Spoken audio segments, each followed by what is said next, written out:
अब हम जानते हैं कि क्लाइमेट रीजन ऑफ वर्ल्ड, ठीक है, वर्ल्ड में कितने क्लाइमेटिक रीजन है। ठीक, तो ये इतने सारे जो टाइप्स दिख रहे हैं, इस इतने क्लाइमेटिक रीजन में जो हमारा वर्ल्ड है बटा हुआ है। तो यहाँ पे मैं आपको एक एक करके जो क्लाइमेट रीजन है उसका खास जो चीज़ है उसको मैं बताता जाऊंगा। ठीक है, इस ये जो सारा चीज़ जो मैं बता रहा हूँ ये नोट्स से ही बता रहा हूँ, आपको नोट्स में मिल जाएगा। यहाँ पे बस आप उसको समझते जाइए क्या मैं कह रहा हूँ। ठीक है, तो सबसे पहला जो रीजन है मतलब क्लाइमेट है वो है इक्वेटोरियल क्लाइमेट। ये पाया जाता है लगभग 5 से 10 डिग्री लैटिट्यूड में। ठीक, इसका खास बात ये है कि ये जो है ना, ये जो इक्वेटोरियल क्लाइमेट है ये सेम सीजन रहता है थ्रू आउट द ईयर। ठीक है, इसके पीछे जो कारण है वो ये है कि ये क्या है ना, यहाँ पे आपका डायरेक्ट सनलाइट पड़ता है, इससे इससे क्या होता है कि यहाँ पे जो हीट सरप्लस है वो ज़्यादा रहता है और लो प्रेशर कंडीशन हर दिन बना रहता है, जिससे क्या होता है कि यहाँ पे ना जो एडवेक्शन रेन है वो हर दिन होता है। ठीक है, मतलब यहाँ पे पानी गर्म होगा, मतलब हवा गर्म होगा, ठंडा होगा, और पानी मतलब ठंडा होके पानी गिरता रहता है। तो यहाँ पे ना आपको डेंस फॉरेस्ट ज़्यादा नजर आएंगे, रेन फॉरेस्ट ज़्यादा नजर आएंगे। इस रीजन को हम लंग्स ऑफ अर्थ भी कहते हैं। ठीक है, जो इक्वेटोरियल रीजन है, इक्वेटोरियल क्लाइमेट है, यहाँ पे जो भी रीजन पाया जाता है उसे हम लंग्स ऑफ अर्थ भी कहते हैं। यहाँ पे हाई बायोडाइवर्सिटी है, यहाँ पे आपको टॉल ट्रीज नजर आएंगे, इबोनी, रोजवुड, महोगनी, रबर, तो इस तरह के जो पेड़ हैं वहाँ पे नजर आएंगे। जो इक्वेटोरियल रीजन है इक्वेटोरियल जो क्लाइमेट है यहाँ पे जो पेड़ पाए जाते हैं ना, तो मतलब डेंस फॉरेस्ट होता है, तो यहाँ पे ना लंबरिंग करना बहुत ज़्यादा कठिन होता है। लंबरिंग मतलब पेड़ों को काटना। ठीक है, वो सब चीज़ वहाँ यहाँ पे बहुत ज़्यादा कठिन होता है। क्यों? क्योंकि यहाँ पे एक तो हार्ड वुड पाए जाते हैं, प्लस एकदम ज़्यादा हाई डाइवर्सिटी होता है, जिसकी वजह से जो लोडिंग अनलोडिंग का जो काम होता है वो बहुत ही ज़्यादा डिफिकल्ट होता है। ठीक, तो इसका जो और एग्जाम्पल है इक्वेटोरियल रीजन में या इक्वेटोरियल जो क्लाइमेट है जहाँ पे रेन फॉरेस्ट पाया जाता है, तो जैसे जो अमेजन रेन फॉरेस्ट है वो भी इसी रीजन में ही पाया जाता है। ठीक है, वो भी इसी क्लाइमेट में ही है, इक्वेटोरियल क्लाइमेट में ही। ठीक, तो ये हो गया आपका इक्वेटोरियल क्लाइमेट रीजन। दूसरा आता है आपका ट्रॉपिकल हॉट डेजर्ट। ये होता है आपका, ये मैंने ऑलरेडी आपको बता चुका है। ठीक है, ये पाया जाता है आपका सब ट्रॉपिकल हाई प्रेशर बेल्ट में।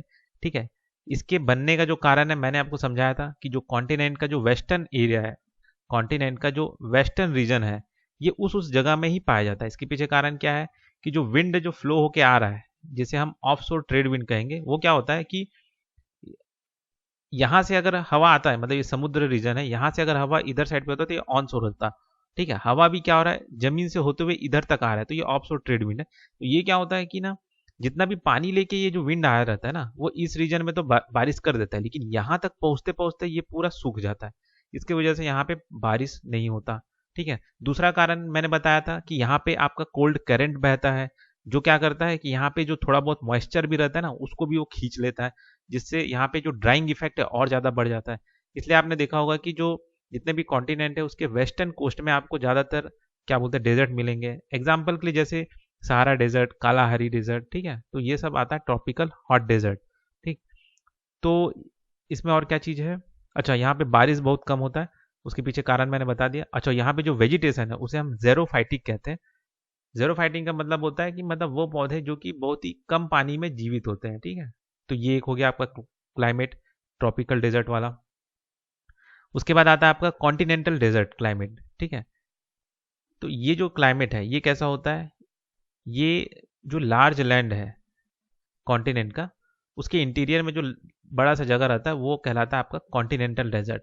ठीक है, ये जो चीज़ है ना, ये कब होता है, जैसे मैंने आपको बताया था जो पहाड़ में जो हवा ऊपर आता है, तो ये आपका विंड वर्ड हो गया और ये ली वर्ड हो गया करके मैंने आपको बताया था ऑलरेडी।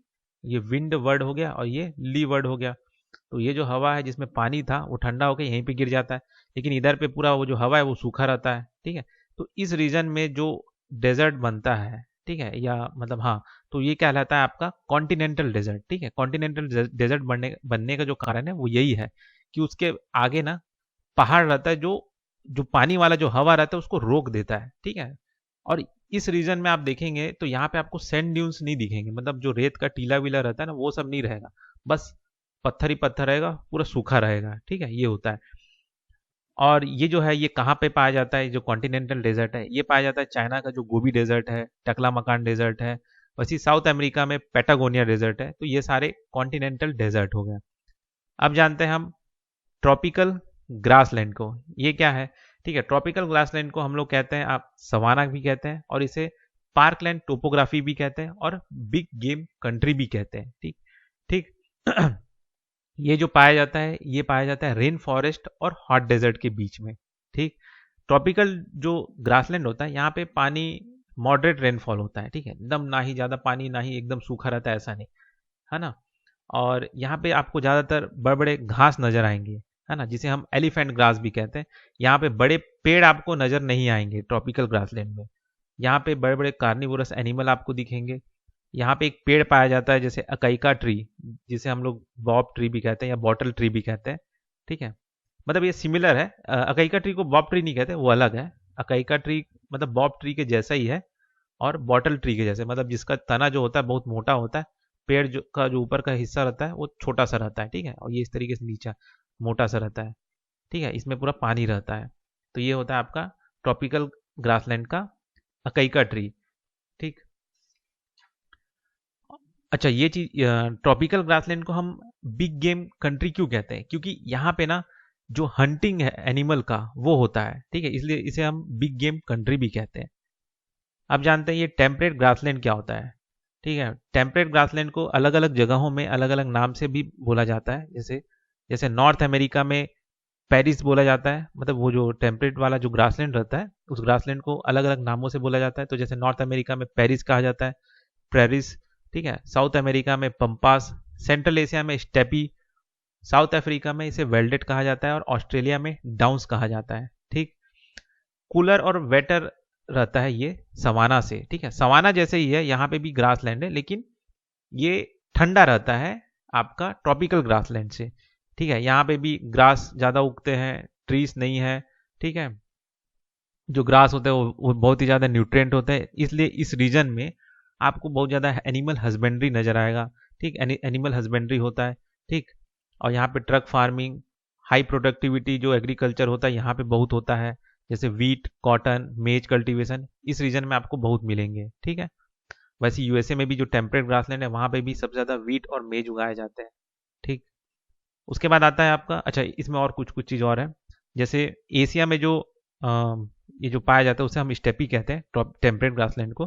तो हंगरी में जो है इस तरह का जो टेम्परेट ग्रासलैंड है उसे पुस्टाच कहा जाता है, और उसे कहा जाता है साथ साथ वीट बाउल ऑफ वर्ल्ड भी कहा जाता है, क्योंकि वहाँ पे बहुत ज़्यादा गेहूं होता है।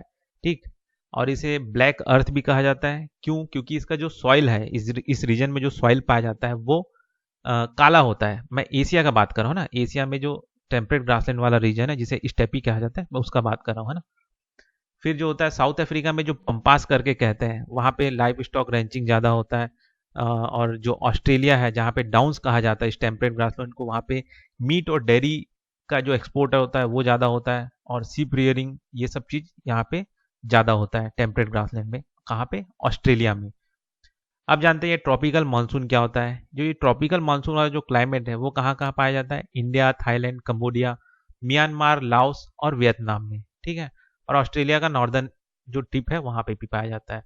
ठीक है, इसके पीछे जो कारण है वो है ऑफशोर ट्रेड विंड। ठीक है, ये सीजनल विंड रहता है जो कि साउथ वेस्ट मानसून जो आपको मैंने ऑलरेडी समझा चुका है। ठीक है, मतलब लो प्रेशर आईटीसीजेड बनता है, वही इंटर ट्रॉपिकल कन्वर्जेंस जोन, जिसकी वजह से क्या बोलते हैं इंडिया है या फिर ये जो रीजन है यहाँ पे बारिश होता है। यहाँ पे आपको ट्रॉपिकल डेसिडियस फॉरेस्ट मिलेंगे। यहाँ पे जो पेड़ होते हैं वो होते हैं साल, टीक। ठीक है, जो कि हार्ड वुड है। इस रीजन में आपको इंटेंसिव एग्रीकल्चर होगा, मतलब मशीनरी का यूज करके बहुत ज़्यादा खेती बाड़ी किया जाता है। हाई पॉपुलेशन भी यहाँ पे ज़्यादा है, हाई पॉपुलेशन डेंसिटी भी। ठीक है, हाई प्रोडक्टिविटी पर पर्सन ज़्यादा होता है। शिफ्टिंग कल्टीवेशन में यहाँ पे बहुत होता है। ठीक है, तो क्रॉप जो उगाए जाते हैं वो क्या क्या उगाए जाते हैं? जैसे rice, sugar cane, jute, cotton. ठीक है, ये सब चीज़ यहाँ उगाए जाते हैं। झूम कल्टीवेशन भी होता है जिसे हम शिफ्टिंग कल्टीवेशन भी कहते हैं, या स्लैश एंड बर्न कल्टीवेशन भी कहते हैं।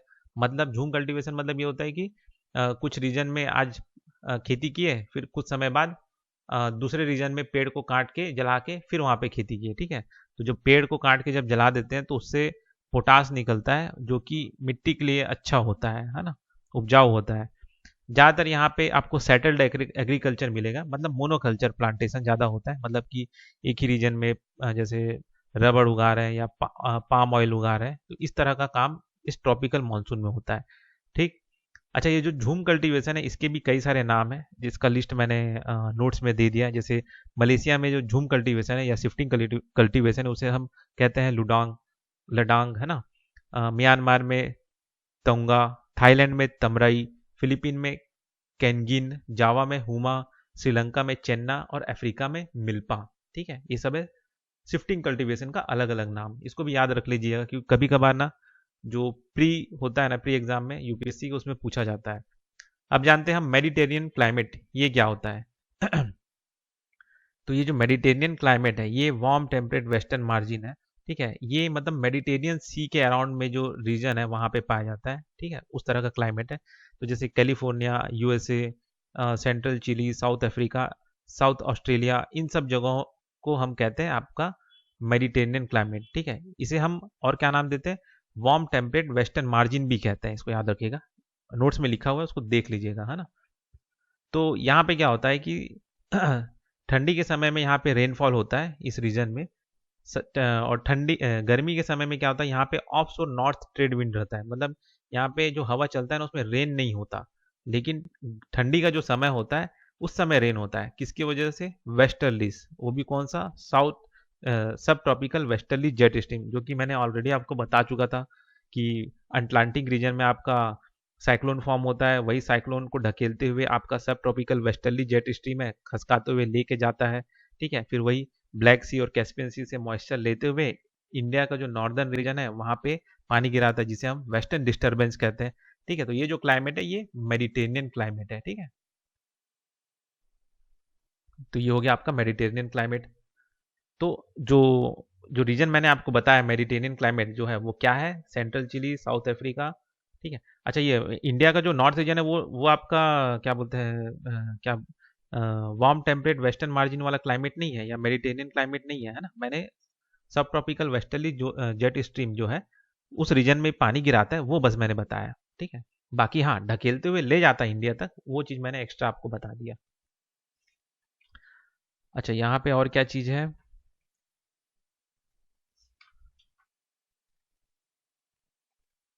मेडिटेरियन क्लाइमेट हो गया। अच्छा, इसमें और क्या होता है कि यहाँ पे जो पेड़ पाए जाते हैं वो उसमें सेड नहीं होते, मतलब ज़्यादा घने पेड़ नहीं होते यहाँ पे। एग्रीकल्चर जो मेडिटेरियन सी में होता है वो एग्रीकल्चर को सपोर्ट नहीं करता। हाँ, वीट और बार्ले जरूर उग जाते हैं इस जगह में, ऑलिव ऑयल हो जाता है, साइट्रस फ्रूट यहाँ पे ज़्यादा होते हैं, विटिकल्चर यहाँ पे ज़्यादा फेमस है, मतलब ऑरेंज, ग्रेप्स या लेमन उगाते हैं।